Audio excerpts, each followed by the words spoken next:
নমস্কাৰ বন্ধু বান্ধৱীসকল, স্বাগতম জনাইছোঁ এটা ইনফৰ্মেটিভ ভিডিঅ'লৈ। এইটো ভিডিঅ'ত আপোনালোকে জানিব পাৰিব যে 2025-26 বৰ্ষত যেটো আহিবলগীয়া অসম পুলিচৰ নতুন ভেকেন্সি আছে, এই ভেকেন্সিটোত কিমানকেইটা পদ আহিব, কেতিয়া আৰু কিমান পোষ্ট আহিব, কেতিয়া ওলাব অসম পুলিচৰ এবি ইউবি কনষ্টেবলৰ ভেকেন্সি, কামাণ্ডো বেটেলিয়নৰ ভেকেন্সি কিমান ওলাব, কেতিয়া ওলাব, কেতিয়াৰ পৰা অনলাইন আৰম্ভ হ'ব, গোটেইখিনি ভিডিঅ'ৰ মাধ্যমে জনাই দিম। ভিডিঅ'টো শেষলৈকে চাই থাকিব। পোনপ্ৰথমে আপোনালোকক জনাই দিওঁ যে অসম পুলিচৰ যেটো 2025-26 বৰ্ষৰ আহিবলগীয়া পোষ্ট আছে, ইতিমধ্যে CM ছাৰে ঘোষণা কৰি দিছে সংবাদ মাধ্যমৰ জৰিয়তে যে নৱেম্বৰ বা ডিচেম্বৰ মাহত এই বছৰতে তেওঁলোকে নতুনকৈ পোষ্ট ওলাব।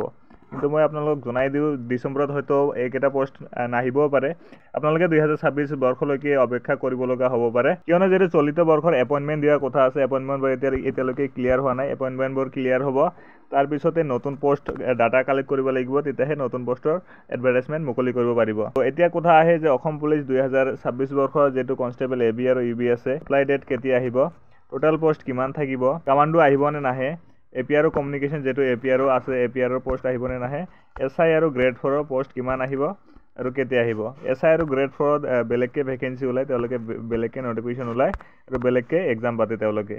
সেইকাৰণে SI আৰু গ্ৰেড 4 মই ইয়াতে সংযুক্ত কৰা নাই। এইকেইটা প্ৰশ্নৰ উত্তৰ মই অলপ ভালকৈ দিবলৈ চেষ্টা কৰিম। এতিয়া আপোনালোকে চাব পাৰিব যে অসম পুলিচৰ এবি ইউবি 2026 বৰ্ষৰ যেটো নতুনকৈ এপ্লাই ডেট আহিব, এপ্লাই ডেটটো ডিচেম্বৰৰ পিছতে আহিব। কিয়নো মই আপোনালোকক জনাই দিছোঁ যে যেটো এপইণ্টমেণ্ট হ'ব, এপইণ্টমেণ্টৰ পিছত যিখিনি অভাৰলেপিং হ'ব, কিছুমানে অসম পুলিচতো পাইছে, এবি ইউবিতো পাইছে আৰু ADREতো পাইছে। এইবোৰ যিবোৰ অভাৰলেপিং থাকিব, অভাৰলেপিং পোষ্টবোৰ কালেক্ট কৰা হ'ব। তাৰপিছত যিখিনি এই বছৰত ৰিটায়াৰ হ'ব, ৰিটায়াৰৰ ডাটা কালেকশ্যন হ'ব আৰু নতুনকৈ কিছুমান পোষ্ট এড কৰি গোটেইখিনি এড কৰি এটা এডভাৰটাইজমেণ্ট ৰূপে নতুনকৈ তেওঁলোকে নিযুক্তি দিব আৰু এডভাৰটাইজমেণ্টে আহোঁতে ডিচেম্বৰ পাৰ হৈ যাব, মানে 2026 বৰ্ষৰ জানুৱাৰী প্ৰথমলৈকে একেটা পোষ্ট ওলাব পাৰে। তাৰপিছত টোটেল নাম্বাৰ অফ পোষ্টৰ কথা যদি কওঁ, যোৱাবাৰতকৈ 50% ডাউন থাকিব, 50% বা 40% এটা ডাউন থাকিব, যোৱাবাৰতকৈ আধামান পোষ্ট আহিব এইবাৰ। তাৰপিছত কামাণ্ডো বেটেলিয়নৰ যেটো কথা আছে, কামাণ্ডোটো সম্ভাৱনা বহুত কম আছে, কিয়নো কামাণ্ডো বেটেলিয়নৰ যেটো কামাণ্ডো বেটেলিয়ন গঠন কৰিবলগীয়া আছিল, মেইন বেটেলিয়নটো গঠন হৈ গৈছে। এতিয়ালৈকে তেওঁলোকে নতুন বেটেলিয়নৰ কথা কোৱা নাই আৰু নতুনকৈ যেটো পোষ্ট ল'ব, তেওঁলোকে হয়তো ল'লেও 50টা 100টা হাইষ্ট তেনেকৈ পোষ্ট ল'ব, বেছিকৈ তেওঁলোকে নিযুক্তি নকৰে। আৰু APR কমিউনিকেশ্যনৰ কথাটো, APRতো বেলেগ এটা ডিপাৰ্টমেণ্ট হয়, তেওঁলোকে হয়তো এইবাৰ নকৰিব পাৰে। SI আৰু গ্ৰেড 4 ওলালেও বহুত কমকৈ ভেকেন্সি ওলাব। এইখিনি আছিল আপোনালোকৰ এবি ইউবি 2025-26 বৰ্ষৰ যিটো কমন কুৱেশ্যন আছিল, ফ্ৰিকুৱেণ্টলি আস্কড কুৱেশ্যন আছিল, এইখিনি মই ৰিপ্লাই দিবলৈ চেষ্টা কৰিছোঁ। তাৰ লগতে মই ভিডিঅ'ৰ মাধ্যমতে আৰু এটা এনাউন্সমেণ্ট কৰিব বিচাৰোঁ যে আপোনালোকে যদি আছাম পুলিচ এবি ইউবিটোক চিৰিয়াছলি লৈছে, আপোনালোকে যদি ভালকৈ এইটো ক্ৰেক কৰিম বুলি ভাবিছে এইবাৰ 2026 বৰ্ষৰটো, তেনেহ'লে আপোনালোকৰ এটা বুক নাইবা ই-বুক থকাটো বহুত জৰুৰী হৈ যায়।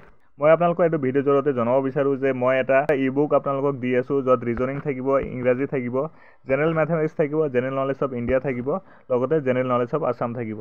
এই যেটো ই-বুক আছে, ই-বুকটো হেল্পফুল হ'ব অসম পুলিচ এবি ইউবিৰ কাৰণে, লগতে SI আৰু গ্ৰেড 4ৰ কাৰণে, ADRE গ্ৰেড 3ৰ কাৰণে, SSC GDৰ কাৰণে আৰু বেলেগ কিবা যদি এক্সামৰ প্ৰিপাৰেশ্যন কৰি আছে, 1 ডে এক্সামৰ কাৰণে, এইটো ই-বুক আপোনালোকৰ হেল্পফুল হ'ব। ই-বুকটোত গোটেইখিনি ছাবজেক্ট ইনক্লুড হৈ থাকে, আপোনালোকে একো কমি নাপাব। এইটো ল'বলৈ হ'লে আপোনালোকে টেলিগ্ৰামত এইটো যেটো আছে জব আজকাল YT বুলি আছে, চাৰ্চ কৰি মোক মেছেজ কৰিব পাৰিব, নাইবা যেটো ডাইৰেক্ট লিংক আছে, ডাইৰেক্ট লিংকটো মই ডেছক্ৰিপশ্যন বক্সত দি দিম, তাত গৈ আপোনালোকে মেছেজ কৰিলে এই ই-বুকটো পাৰচেছ কৰিব পাৰিব। ই-বুকটোৰ যেটো দাম ৰখা হৈছে মাত্ৰ 49 টকা ৰখা হৈছে, কিয়নো ফ্ৰীতে দিলে বস্তুৰ এটা ভেলু নাথাকে, এইটো কাৰণে মই অনলি 49 ৰুপিছত দি আছোঁ। আপোনালোকে মোৰ ইনষ্টাগ্ৰামত মেছেজ কৰিও এই ই-বুকটো পাৰচেছ কৰিব পাৰে। দুয়োটা লিংকে মই ডেছক্ৰিপশ্যন বক্সত দি দিম, তাত গৈ আপোনালোকে চেক কৰিব পাৰে। তো আজিকালি আছিল ইমানেই। মই আশা কৰোঁ আপোনালোকক বুজাব পাৰিছোঁ যে এবি ইউবিৰ ভেকেন্সি কেতিয়ালৈকে আহিব, কিমান কেইটা আহিব, কোনটো ফ'ৰ্চত কিমান কেইটা আহিব, গোটেইখিনি বুজাই দিব পাৰিছোঁ আৰু লগতে ই-বুকৰ কথাটো মই আপোনালোকক জনাই দিছোঁ। যদি আপোনালোকে ল'ব বিচাৰে, এটা মেছেজ দিলে মই আপোনালোকক দিব পাৰিম। পে'মেণ্ট স্ক্ৰীনশ্বটটো মোক মেছেজ কৰি দি দিব, মই আপোনালোকক যেটো লিংক আছে আৰু যিবোৰ PDF আছে গোটেইখিনি চেণ্ড কৰি দিম। তো আজিৰ কাৰণে আছিল মানে, ভিডিঅ' যদি ভাল লাগিছিল লাইক কৰি দিব লাগে, চেনেলটো ছাবস্ক্ৰাইব কৰি দিব। Thank you so' much, thanks for ৱাচিং। ভিডিঅ' দেখাৰ বাবে ধন্যবাদ।